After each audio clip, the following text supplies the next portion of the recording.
exciting, exotic, thrilling. It's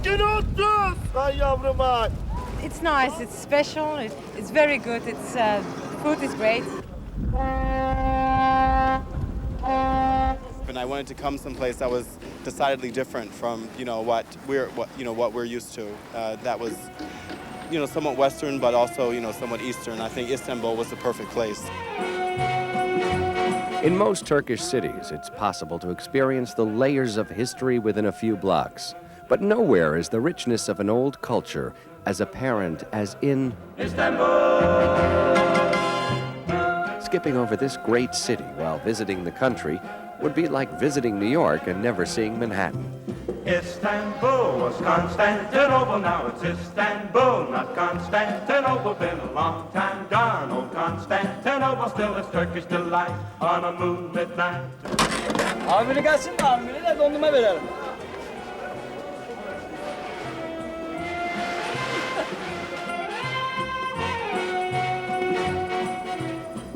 Istanbul may not be the capital, yet it is the heart of Turkey. This singular city straddles both the continents of Europe and Asia, with the European side split by the historic river known as the Golden Horn. Istanbul is truly a feast for the eyes, but no sight is more impressive than right here on the Bosphorus. Just think of this. On one hand, you have the continent of Asia. On the other hand, the continent of Europe. And they're separated by this strait of water, a mere 5 minutes from one continent to the other. No wonder so many mythological and historical figures have traveled these waters. But it wasn't until the 15th century that the Bosphorus became the bottleneck for the Ottoman Turks in their conquest of Constantinople. When the Byzantine Empire was finally crumbling, the Turks were already at the gate, looking out at the enemy through this fortress on the Bosphorus. In 1453, Constantinople was theirs, renamed Istanbul. That's nobody's business but the Turks. Eventually, the Ottoman Empire also reached its end. This Janissary band may now be a mere tourist attraction, yet these somewhat odd-looking costumes and instruments remain the symbols of an old and powerful empire. For almost 3 centuries, the Ottoman sultans ruled from this immense complex called Topkapi, or Cannon Gate. At the height of their reign, all of the Middle East, North Africa, and half of Eastern Europe was under their reign. Today, priceless jewels like this 86-carat spoon diamond, the notorious harem section, and all the special pavilions where the Sultan and family entertain guests are now part of the Topkapi Palace Museum. As you walk along these grand pavilions, you can really feel what it must have been like to live the opulent lifestyle of a sultan. One sultan used to stand on this pavilion here and throw pearls from the balcony. Me, I'll just throw a coin. For most of Ottoman history, the sultans could well afford to waste their coins. They also spent them generously in the building of masterpieces, such as the Blue Mosque. Built on a whim by Sultan Ahmed, this Ottoman work of art is the only one in Turkey with 6 minarets. A total of 21,043 blue tiles decorate the inside walls. Each of these tiles cost 18 akses in Ottoman times, more than the daily wage of a palace schoolteacher.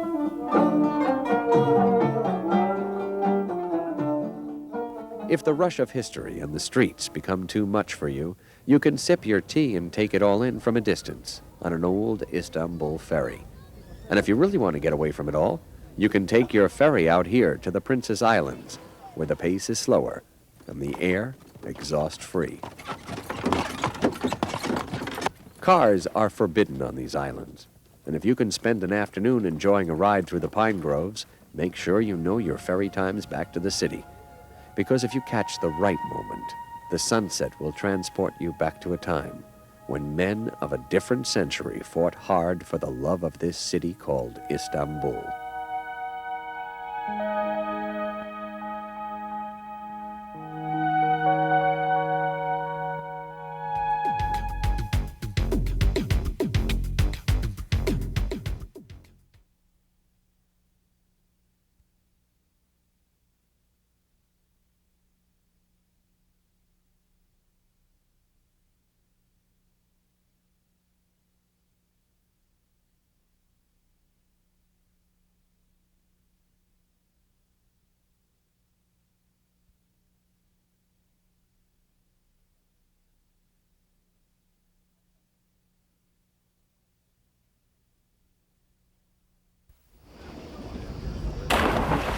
I'd say don't go to the Mediterranean because it's all the same. Yeah. Go to Turkey because you've got everything you want there. In the morning you can do like this, ancient cities, and in the afternoon you can go to beaches or somewhere else.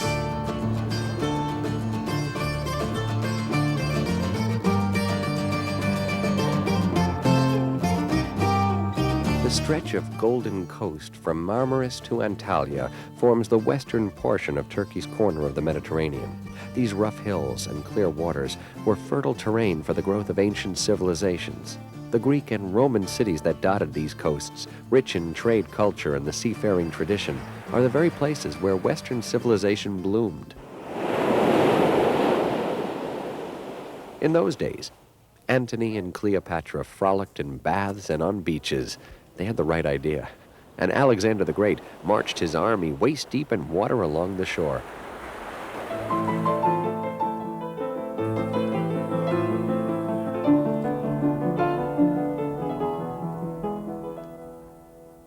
This is why they call it the Blue Voyage. These yacht trips that have become the hallmark of the Turkish coast. You can find more shades of blue and green water along here than just about anywhere. And that's why in recent years, so many tourists are traveling beyond the familiar haunts of Spain, Italy, and Greece to discover the riches of this magnificent coast, just as the ancients once did. What do you do on a blue voyage? Sit in the sun, go swimming, drink beer. What else do you want on a holiday? It's nice to relax every day. You've all the time in the world to do it. The Blue Voyage started as a rare and offbeat excursion in a small sponge diver's boat. Today it's evolved into a journey in luxurious goulettes, locally built yachts modeled after ancient Phoenician design. No, it isn't. Oh, yes.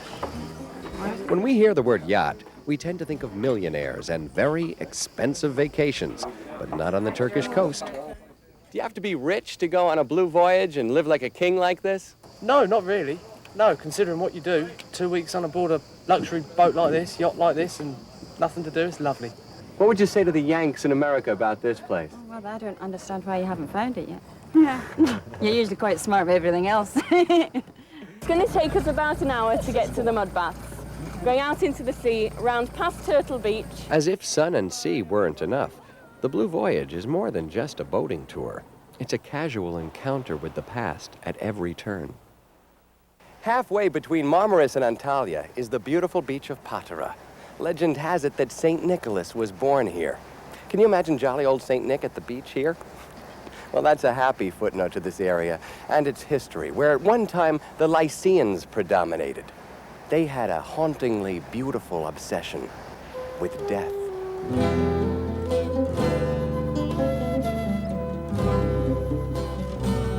The Lycians were an independent-minded people, known for the fierce way they defended their land as well as the legacy of solid craftsmanship they applied to the honoring of their dead.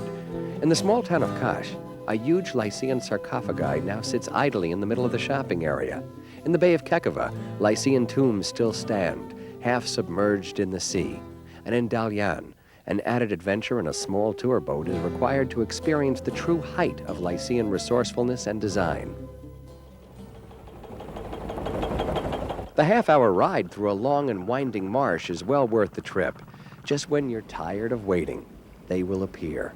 These masterpieces of ancient engineering carved into the dramatic cliffs, the Lycian tombs from thousands of years ago.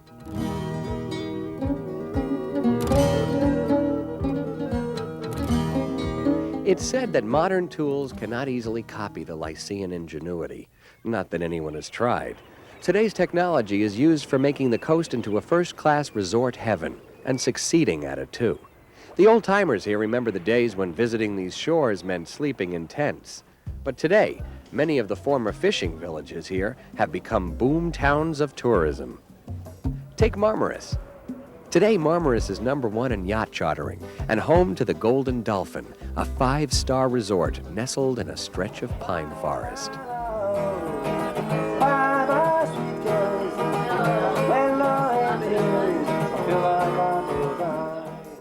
Then there are the 3 Ks of the coast: Kaş, Kalkan, and Kekava. The first two are tourist gems wedged between the mountains and the sea. The third is Kekova Bay, surrounded by the charm and simplicity of villages like Uchos. 5 years of school. Yes. Now you're finished. Yes. And you're 13. Are you ready to get married now? No. No. When are you going to get married? 25. 25? Do you have a boy? No. No. Are you looking for one? Looking? No. No? The last big stop on the coast is Antalya. Turkey's 15th largest city and the center of old Pamphylia. That meant land of all tribes in ancient Greek. This melting pot tradition continues with an international mix of locals and tourists. The city itself shows more than one face. First, there's the tourist trade, catering in sites such as the famous fluted minaret, Hadrian's Gate, and various antiquities all within an hour's drive. But then there's the other, more traditional side, and that's found just a few steps from downtown, behind the old Roman walls.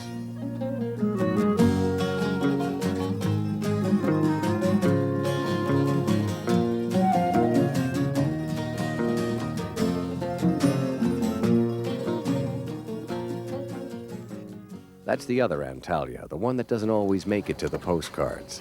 This traditional side is also being replaced with the modern in other big resort towns, like Bodrum to the west in the South Aegean.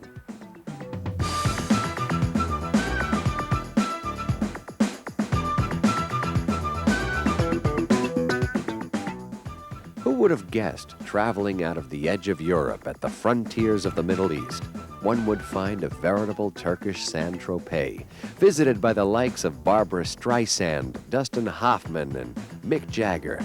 This is Bodrum, a town as devoted to the hedonistic pleasures of sun and romance as you'll find anywhere in the West. Come on! Hi! Come on, everybody! Eat something here! Hey, you will never forget this meal if you eat, okay? A Turkish writer was once exiled here for his unorthodox political views. But what an exile! He made the town famous with his stories and launched its reputation as a haven for artists and the like. First I measure. You measure finish, ladder. Ladder finish, sandalet. You understand? No visit to Bodrum would be complete without a trip to Ali Goven's sandal shop. He's been here since 1966, measuring, designing, and fitting for many a foot. Across the harbor there is the castle of St. Peter. It has actively defended Bodrum all the way up until World War I. And that's quite impressive when you consider that castle was built in 1402 by the Knights of St. John. But these days, Bodrum's known for a different kind of night. A sexy, romantic, party-going night that keeps the international jet set entertained all the way till dawn.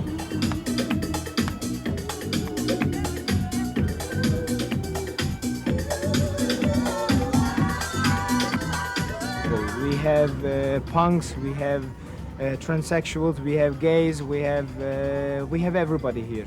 We plan everything according to an international public.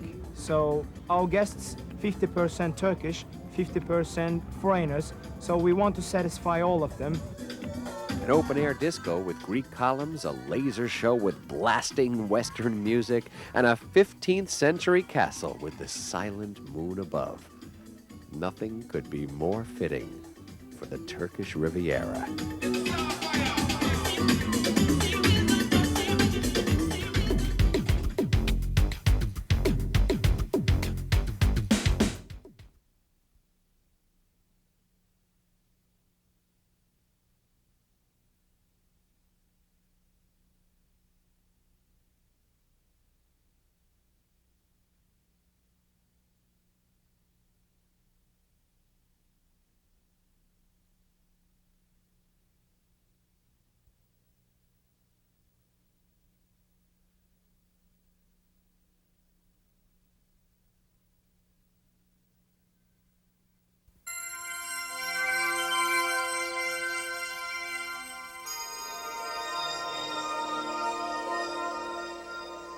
More than anything, Anatolia is a land of layers, going down into the earth and back in time.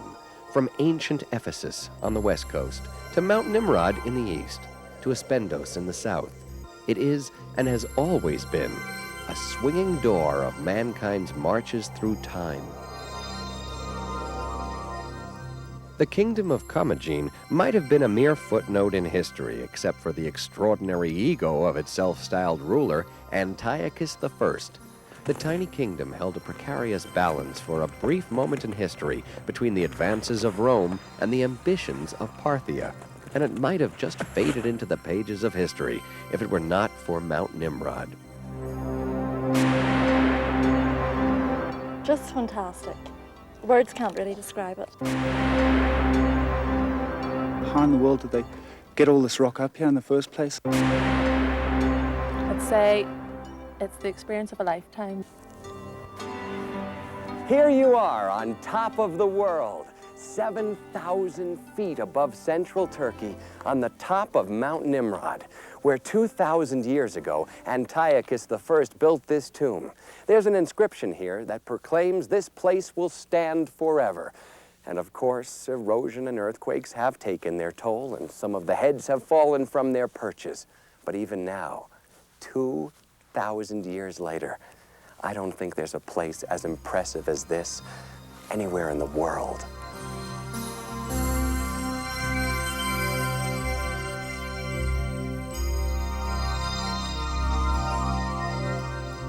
Antiochus thought it appropriate to deify himself in the company of massive statues of his favorite gods.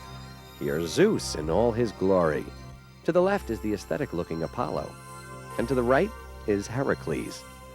Now don't forget the only lady, goddess Tyche, and looking completely at home in such company, Antiochus I.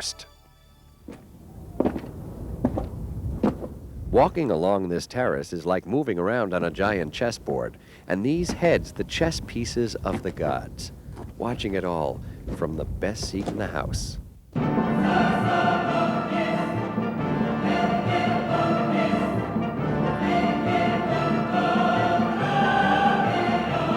The classical theaters in general are the most common sight among Turkey's antiquities. These were more than just the places where citizens went to see plays. This was their television, their movie theater, their rock stadium, their town square, their soapbox and voting center. The theaters were the focus point of leisure and celebration and public life during the time. You'll find Greek and Roman theaters all over Turkey, but this second-century theater at Aspendos is the best preserved in the entire world. In fact, they still put on plays and shows right here. It was meticulously designed so that the acoustics are impeccable. Even the people all the way up there in the back row could hear every word. The architect was Xenon. His secret formula for the acoustics is yet to be discovered, but some theorize it was the shape of these balconies and the curve of the seats that did the trick. Inspired by the wonderful sense of space opening up to the sky, you might find it hard to resist testing the acoustics with your own spontaneous performance.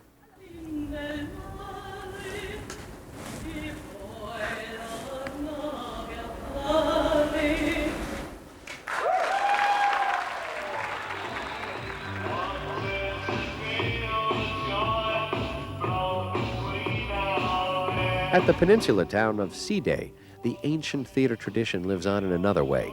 Today they're preparing for a concert. While Western music blasts from the speakers, souvenir displays rest on ancient columns.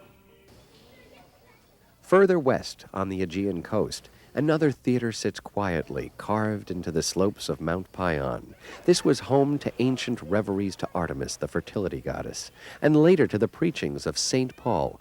It belonged to one of the 7 wonders of the ancient world, what once was described as the first and greatest metropolis of Asia, Ephesus.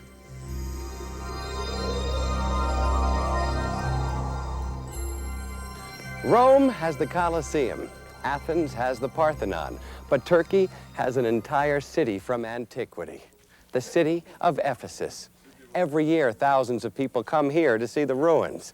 But it's not the people who come here every year that give this place its importance. It's the people who used to live here. At one time, Ephesus had over 200,000 residents.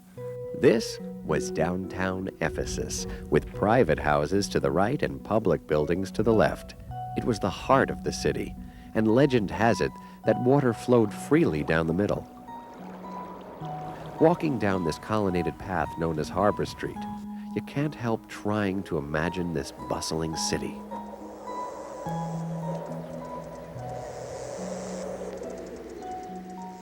Time hasn't treated all parts of the city equally. While the Temple of Hadrian still catches the eye with a graceful arch and facade, only the globe and a huge foot is left of the Fountain of Trajan. But the most impressive single building in Ephesus is the Library of Celsus. It's the best preserved structure of its kind in all the world. The ancient Greeks may have enjoyed their books, but legend has it that there's a secret pathway that led down from the library straight to the brothels. A little far-fetched, you say? Well, that's all right. After all, a tale is told in every corner of Turkey. And as you travel, you might wonder whether the story is a wild comedy or a grand tragedy. It's probably some of both. This never-ending human drama watched ever so closely by the gods on Mount Nimrod.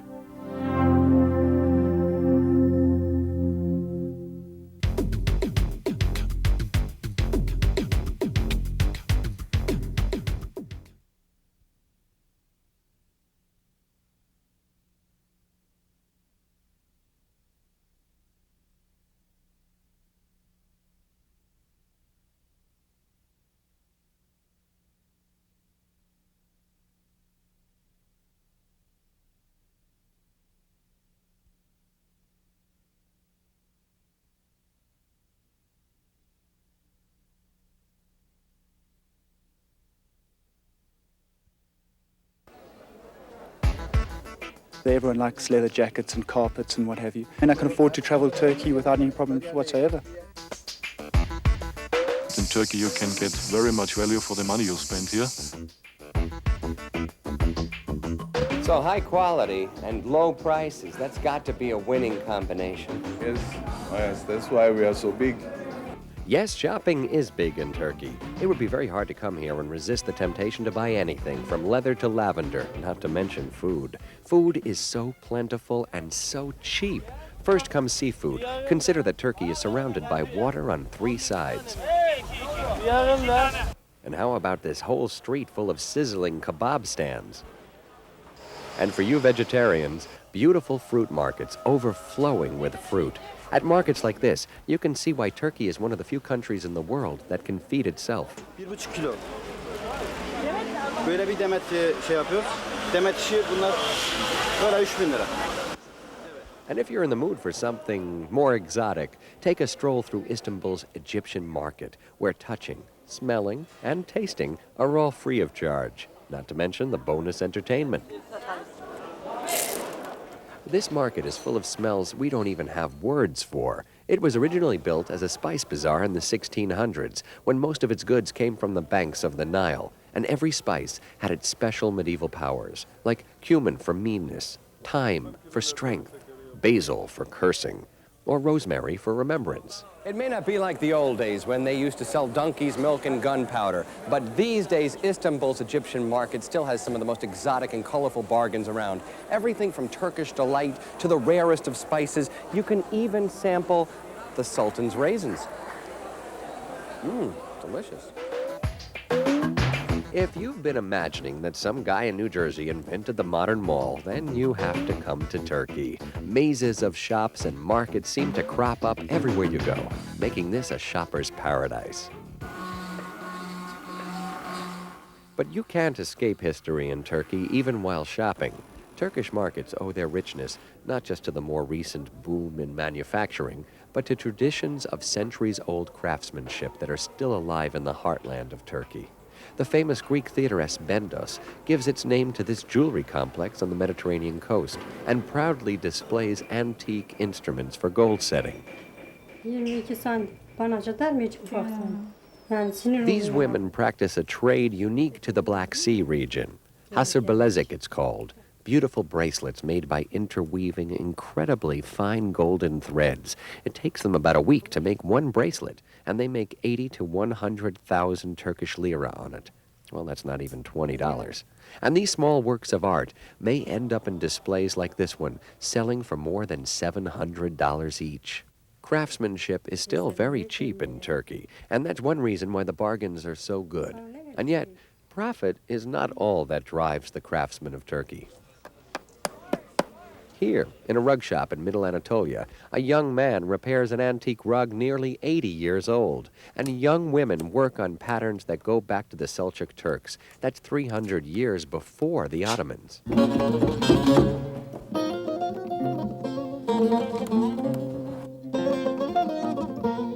In the Turks' nomadic past, every tribe had its patterns and symbols that continued even after settling down. Back then, village girls loomed carpets as part of their dowry and knotted tassels in such a way to tell the world they were ready for a husband. Well, times may change, but here in the middle of Turkey, some things stay the same for centuries. Some of these rugs serve as decorations among the volcanic rocks known as the fairy chimneys, but you'll hear more about that later. We're interested in the majority of rugs that eventually make their way to the Grand Bazaar in Istanbul, where we are headed for the quintessential Turkish buy, a carpet. The famous covered bazaar in Istanbul takes in centuries of sprawling growth in the typically Eastern way. Now, if you want to make it through here, you're going to have to learn a few shopping rituals. Don't look any merchant in the eye for longer than a second if you don't want to hear an aggressive sales pitch in any one of his 5 languages. Don't buy the first thing you like. There are probably 100 of them right around the corner for half the price. And if you're ready to buy, at least try to bargain. Here, it's more than a ritual. It's a requirement.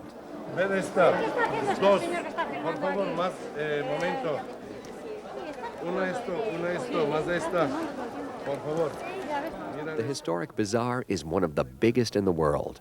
Over 4,000 shops are interspersed within a maze of tiny streets and alleys. 1 in every 4 stores in the bazaar is a rug shop. So just pick one and let the show begin.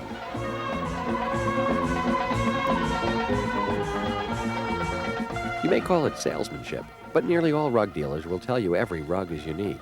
And that's partly true, since so many rugs have so many distinct qualities. The ones with the round middle motif are called medallion and denote the power of the Sultan. The ones more floral in character are Persian-inspired, while carpets with more niches in the design show Egyptian influence.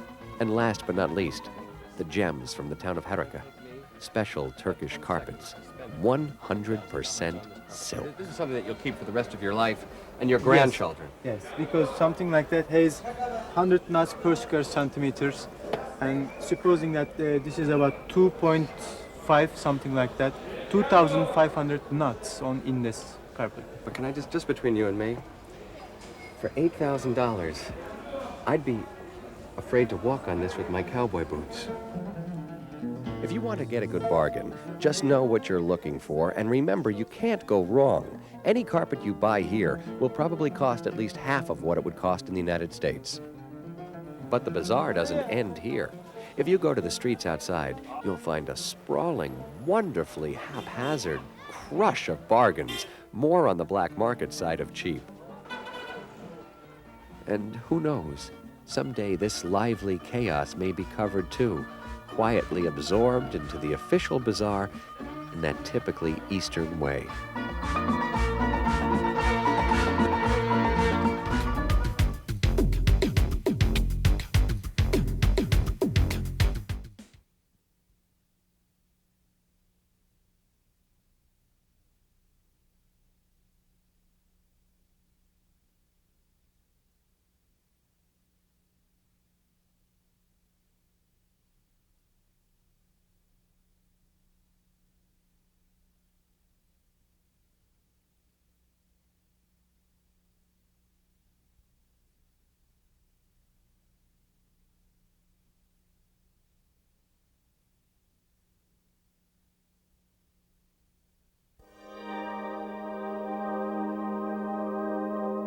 Glorious ancient cities like Ephesus contributed more than just the marble columns and statues we see today.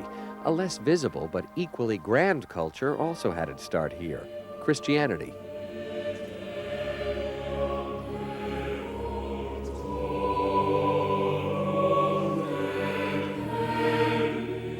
Well-preserved Christian sites are everywhere in this Muslim country, from Cappadocia in the east to Ephesus in the west.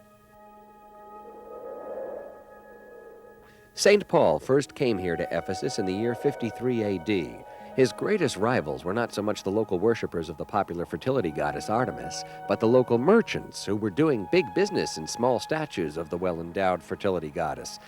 Some things never change. The merchants staged a rally in this amphitheater, and St. Paul was forced to flee.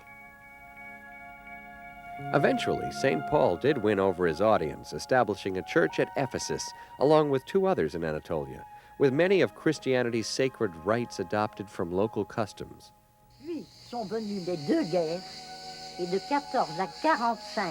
Ephesus is also the place where the Virgin Mary came to spend her last days with St. John. The Church of the Virgin Mary can be found across the road and in the south of the ancient site. So it is possible that someday they may find the tomb of the Virgin Mary somewhere back here in these hills? Yes, why not? Yes, just as we have found the house, someday we may find the tomb. The tomb of the Virgin Mary? Yes. It might be here. Might be here. Among these hills? Yes, at the back of the house.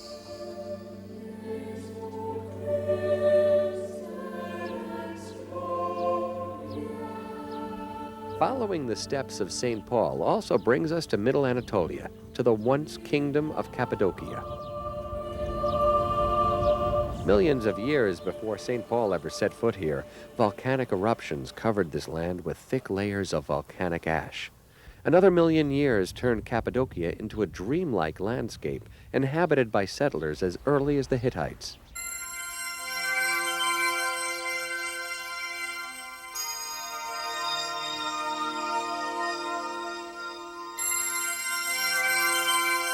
For the locals, these volcanic formations, commonly known as fairy chimneys, were the perfect place to hide from the steady traffic of conquerors passing both east and west.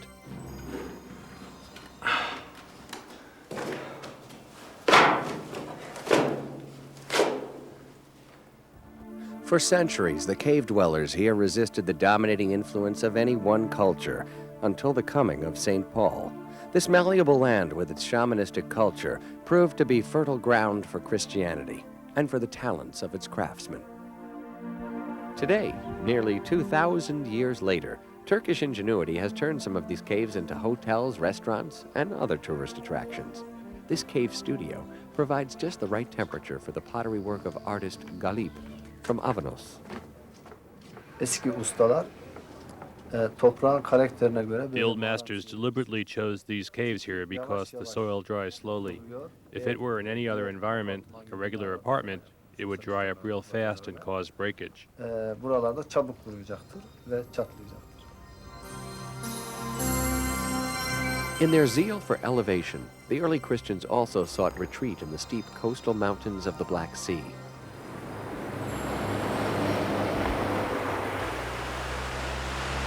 The road up to the Samila Monastery is long and steep.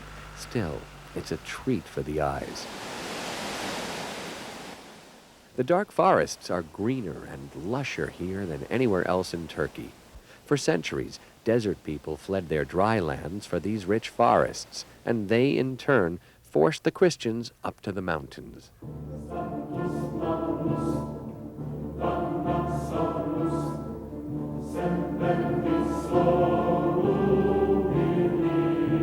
In the 4th century, 2 of these early Christians built a church and the beginnings of a monastery.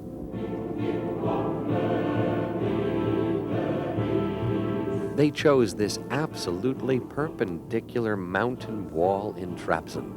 What's left is this site hanging off a cliff, 3,000 feet high.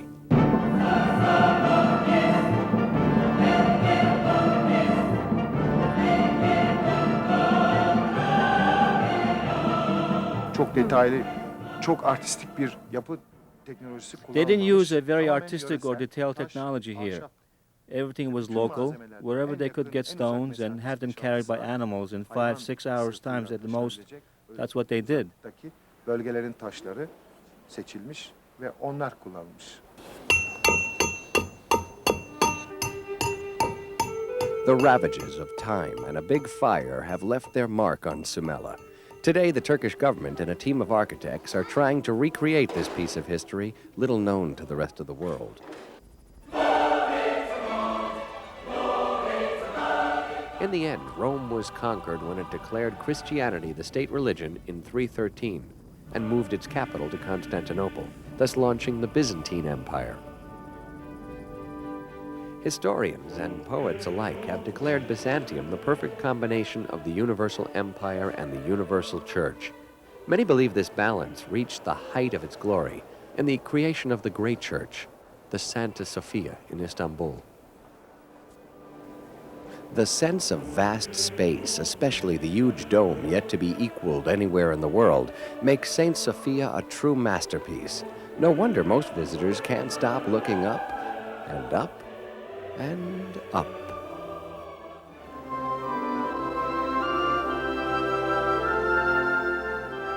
Through centuries of decay and invasions, the great Christian empire eventually came to its end. Still, these sacred places do not lose their power so easily. And the fragments of an old fresco, or the corner of a church archway, the roots of Christianity in Turkey, may well stand for another 2,000 years.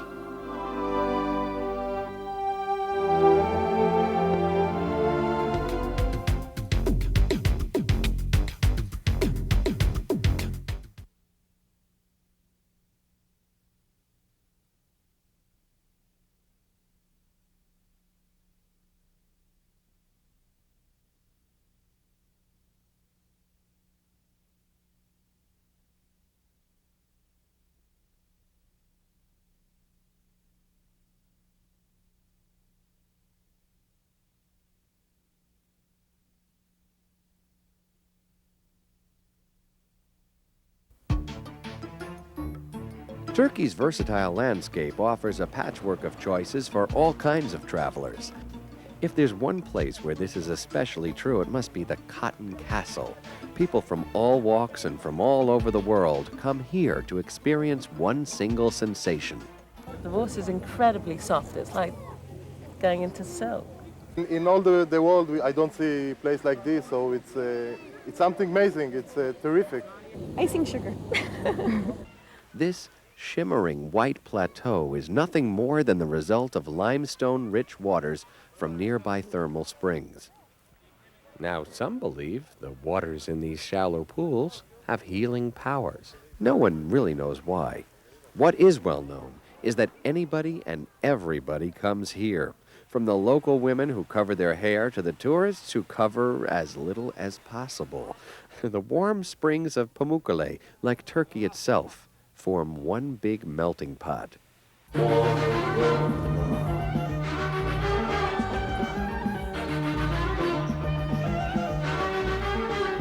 may wonder, how does a country 90% Muslim condone topless bathers and women who smoke? Or, more simply, how can age-old traditions from the East mingle so freely with the new ways of the West? Well, they don't. They simply coexist with a good measure of tolerance, all in one land. This is Taşköprü, a small agricultural community in northern Turkey where tradition still hangs on, like their famous kuyu kebab, for instance, the old way of cooking 10 whole lambs at once in a kuyu, or quite literally in a well. But don't expect dry red wine with this tender meat. No liquor is sold today. It's Friday, the holy day. And during this annual folk festival here, don't expect the Mardi Gras, not even the hubbub of a street fair here. Entertainment is for politely watching, not reveling.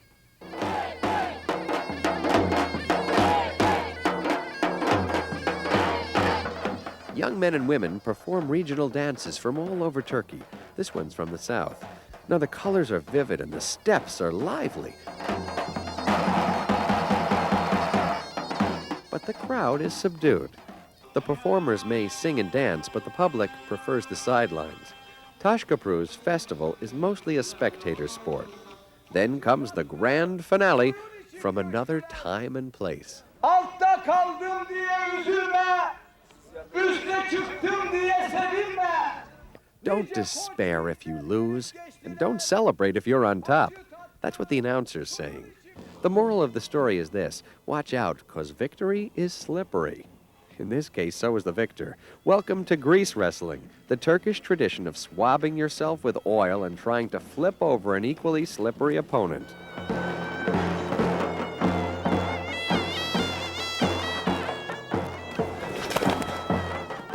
Why do you wrestle? We really like this. We've been doing it for 11, 12 years and just keep going. It's a tradition that comes down from family. Yes, there is money to be made in grease wrestling, especially if you're in the champion category. But most of these young men have come to Tashkapru as amateurs to try out their luck and to keep up with an ancient sport.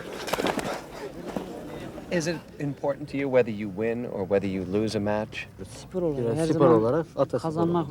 We do this as a sport. Winning or losing, it's all part of the game. But winning is more fun, of course.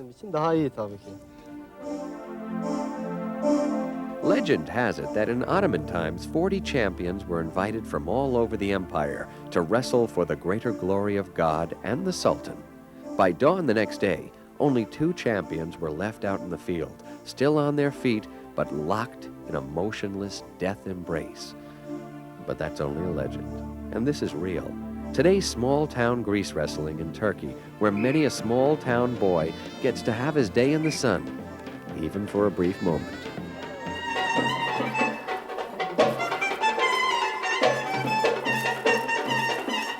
When most residents are respectfully turning in for the night in Tashkapru, a wilder nightlife is just beginning in Istanbul. If you'd like to catch the typical tourist attraction, the belly dancer in action, just pick any nightclub and watch these talented women shake their hearts out, or their bellies, or any other part you wish to mention.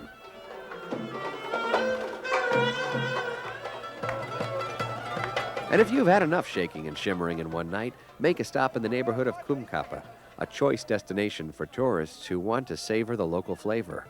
Most people come here for the famous fish restaurants, but there's much more to Kumkapı than just eating. Here, anything goes. You feel like dancing while you're sitting down? Go right ahead. You want to do a jazz number on a totally Turkish instrument? That's okay. And if you're really in the mood, try some of your own belly dancing with one of the local gypsy women. No, not your kind of thing? Well, then sit back, enjoy your fish dinner, and reflect on the unfathomable richness of life. And don't forget your Rocky. That's the national drink with a heavy flavor of anisette that Americans either love or hate.